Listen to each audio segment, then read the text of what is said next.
Hello, what's up guys? Welcome to Team Pandamayan. Nandito na tayo ngayon sa palengke ng Kogyo. CMA. May gagawin kaming content dito sa gagawin natin? Ano gagawin natin? Mamamalengke tayo. Doon na lang malalaman, tara. Sige, tara, mamalengke na kami. Tara.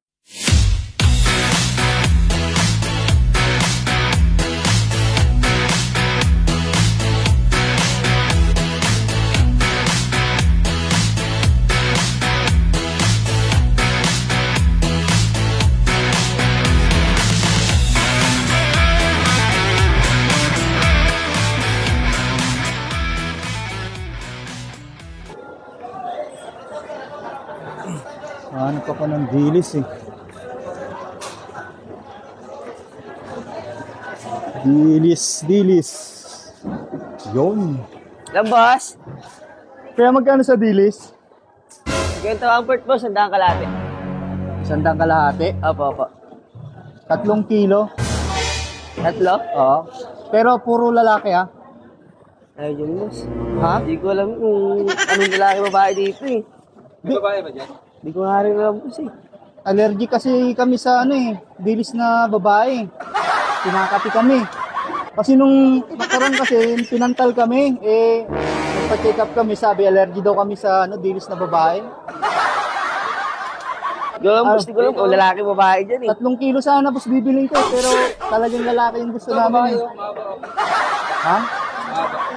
Alin ba lalaki dyan? Hindi. Lalaki talaga kailangan natin, pre. Sige, boss. Pilihan mo na lang. Ikaw na lang mamili. Ha? Ikaw na lang mamili. Ako na lang?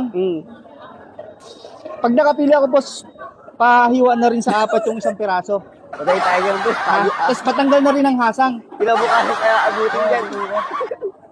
Tayo tinik pala, nakatinik yun. Tinik niya. Binigabo sa lady yun. Ano, boss? Hindi ba kaya?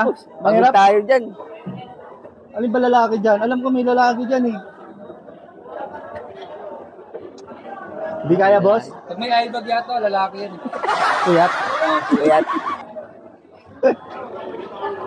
Patay tayo dyan. Hanap kaya tayo sa iba. Yung lalaki talaga kailangan namin eh. Kung alam, mahirapan ni magkatong babae dyan. Babae ba gusto mo? Lalaki. Lalaki. Puro lalaki dapat. 3 kilo pa naman. Malaki daw eh. Lalaki daw yun. Ano? Ganda ng bulinaw ba yan? Bilis. Bulinaw. Binubuli. Wala, hindi kaya ng Bulinaw Pangasinan? Puro lalaki yung Di ba? Kailangan natin puro lalaking dilis. Ha? Bakla, pwede na yun. Puro kaluko, wala namang baklan. Ay, wala ba? Paano yan? Wala. Ano? Tara. Hanap tayo sa iba. Boss, salamat ah. Sige. Kala ko'y di pa handa.